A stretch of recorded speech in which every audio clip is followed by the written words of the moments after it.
আমরা আজকে একটা অভিযানে বেরিয়েছি।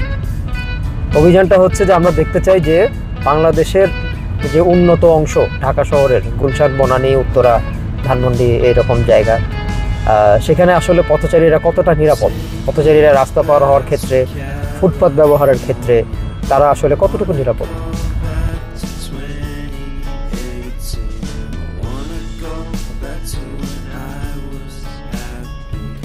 তারপরে যে ডাইনে যে ছেলেটা ফুটপাত দিয়ে হাঁটতেছে, এই শোনো শোনো শোনো, তুমি কি এই বিল্ডিং এ কাজ করো?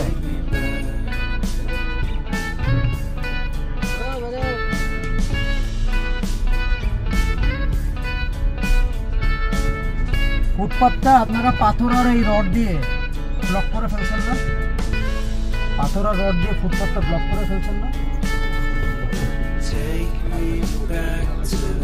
হ্যাঁ, ওই ছেলেটা রাস্তা দিয়ে হাঁটতেছে, ও রিক্সার তলে পড়ে আপনাদের কারণে ভুল করতেছে।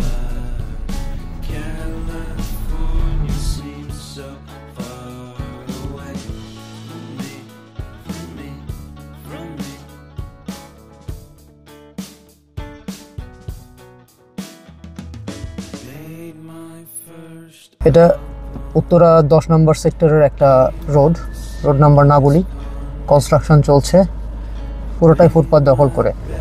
এই যে নারী, উনি ফুটপাত দিয়ে হাঁটতে পারছেন না। ফুটপাত দখল করে দোকান হয়, ফুটপাত দখল করে রড, সিমেন্ট, বালি রাখা হয়, আর ফুটপাত দিয়ে মানুষ হাঁটতে পারে না। আর সেই মানুষগুলো যখন রাস্তায় গাড়ির সামনে এসে পড়ে তখন ড্রাইভারের দোষ হয়।